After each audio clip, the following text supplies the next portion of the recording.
जय हिंद दोस्तों। आज हम जो है कोशिका चैप्टर में जो है एक आखिरी पार्ट देख रहे हैं, सेल डिवीजन।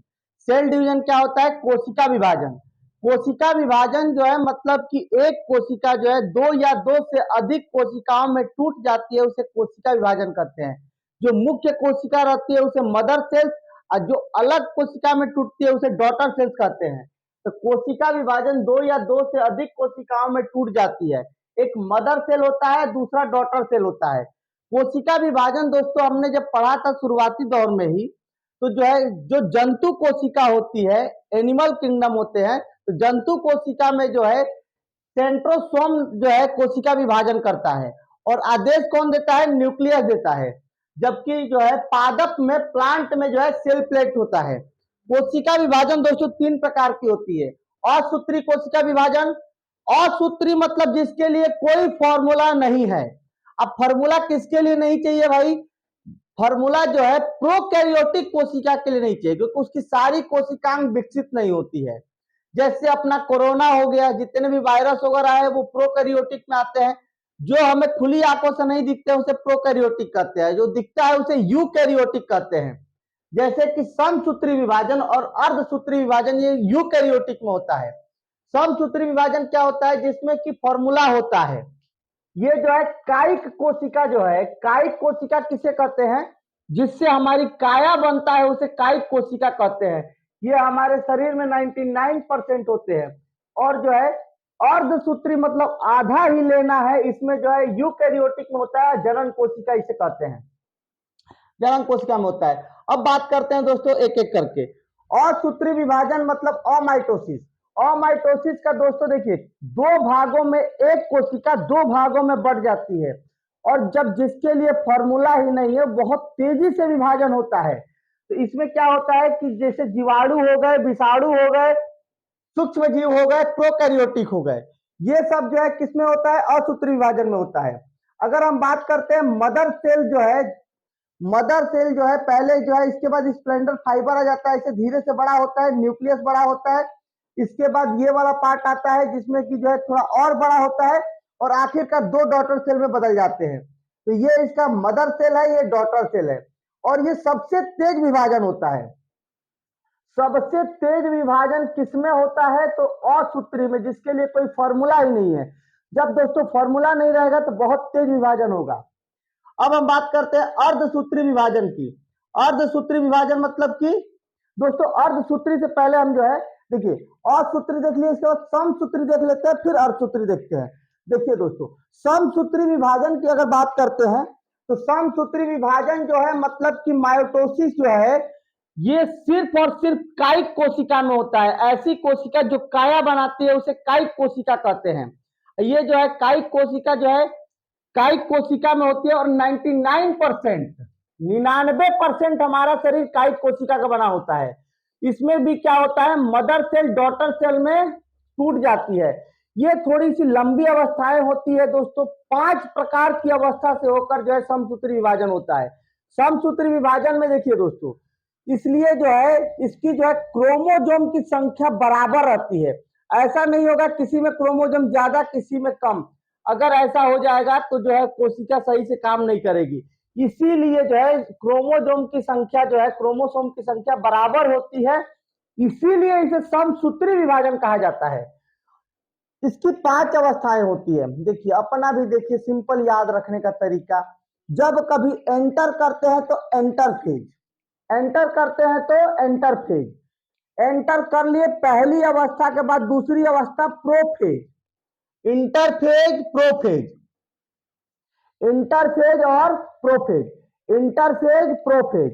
इसके बाद बीच में मेटा, इंटरफेज प्रोफेज, बीच वाली अवस्था मेटाफेज। इसके बाद एना और टेला, फिर से इंटरफेज, एंटर किए एंटर, प्रोफेज, उसके बाद वाले प्रोफेज, बीच वाला मेटा, चौथे नंबर पे एनाफेज, अब पूछ आखिरी में होता है तो टेलाफेज। आपको ये पांचों अवस्था याद हो गई। अब देख लेते हैं क्वालिटी। एंटर फेज में क्या होता है? सबसे बड़ी अवस्था होती है। जब आप कभी कहीं एंटर करते हैं तो बहुत लंबा होता है, बड़ा होता है, इसीलिए एंटर फेज सबसे बड़ी अवस्था होती है, और इसमें डीएनए और क्रोमोसोम के जो है निर्माण शुरू हो जाते हैं। ठीक है, डीएनए और क्रोमोसोम का निर्माण होने लगता है। दूसरा होता है प्रोफेज। प्रोफेज में स्प्लेंडर फाइबर जो है तुर्क धागा होता है, तभी तो उसको बांध के अलग करेगा। तो तुर्क धागा का निर्माण हो जाता है और केंद्रक विभाजन हो जाता है, क्योंकि जब तक न्यूक्लियस विभाजन नहीं होगा तब तक वो आदेश कैसे देगा। अब बात करते हैं मेटाफेज। मेटाफेज में जो है स्प्लेंडर फाइबर का निर्माण पूरा हो जाता है। स्प्लेंडर फाइबर का निर्माण क्या होता है, पूरा हो जाता है और अध्ययन के लिए सबसे महत्वपूर्ण होता है। अब बात करते हैं एनाफेज। एनाफेज जो है सबसे छोटी अवस्था होती है और इसमें जो है क्रोमोसोम तथा जो है कोशिका ध्रुवों की ओर चली जाती है। क्रोमोसोम और कोशिका जो है ध्रुवों की ओर चली जाएगी और जिससे क्या होगा, विभाजन के लिए तैयार हो जाएगी। और अंतिम फेज होता है टेलाफेज। टेलाफेज में दोस्तों क्या होता है कि अंतिम अवस्था होता है, एकदम आखिरी अवस्था होता है। कोशिका विभाजन कार्य पूर्ण हो जाता है, सभी अंग आ जाते हैं और तुर्क धागा जो है स्प्लेंडर फाइबर गायब हो जाता है। अब दोस्तों बात करते हैं, देखिए कोशिका में होने वाले निरंतर टूट फूट की जो है भरपाई किससे करेंगे, हम समसूत्री विभाजन से करेंगे। यही कारण है कि छिपकली या चूहे का ऐसे पूछ पकड़ोगे तो पूछवा छोड़ के चला जाता है कि हमारा दूसरा तो समसूत्री विभाजन से बन ही जाएगा। तो आपको याद रखना है कि छिपकली और जो है चूहे वगैरह के पूछ पकड़ लोगे तो पूछ छोड़ के चला जाएगा और उसका समसूत्री विभाजन फिर से बना देगा। अब बात करते हैं अर्धसूत्री विभाजन, कोशिका विभाजन का तीसरा प्रकार। यह मात्र जनन कोशिका में होता है। इसमें स्पर्म और ओवम की जो है वो होता है। क्रोमोसोम की संख्या इसमें घटकर आधी हो जाती है। आधी मीन्स ये होता है कि जैसे मान लीजिए कि जो है माता है और पिता है, तो जो है माता पिता के जो है माता के पास एक्स एक्स क्रोमोसोम होता है और पिता के पास एक्स वाई होता है। तो इसमें से माता की तरफ से एक आएगा और पिता की तरफ से एक आएगा। अब देखिए मदर सेल जो है 4 कोशिकाओं में बढ़ जाती है, 1 2 3 4, 4 कोशिकाओं में बटेगी, 2 से वो होगा। इसमें घटनाएं आप याद रखिएगा, क्रॉस ओवर की घटना होती है। इसके बाद जो है प्रोफेज अवस्था होता है जो सबसे बड़ा होता है। अगर मान लीजिए माता की जो है एक्स एक्स क्रोमोसोम है तो एक्स आएगा और पिता की तरफ से एक्स आएगा, तो गर्ल्स लड़की का निर्माण होगा। जबकि माता की तरफ से एक्स और पिता की तरफ से वाई आएगा तो एक्स वाई होगा और लड़कों का निर्माण होगा। दोस्तों मैं अब इसके बाद देखिए कलर ब्लाइंडनेस जो है, एक क्वेश्चन पूछा हुआ है, कलर ब्लाइंडनेस जो है किस क्रोमोसोम के प्रभावित होने से होता है, तो एक्स क्रोमोसोम के प्रभावित होने से होता है। इसी के बाद मैं आपको सिंड्रोम का भी वीडियो ऐड कर दे रहा हूं, जिससे कि आपका पूरा सेल चैप्टर कंप्लीट हो जाएगा। दोस्तों सिंड्रोम क्या होता है, कोशिका में क्रोमोसोम की संख्या 46 होती है, आपको पता है, बता चुका हूं।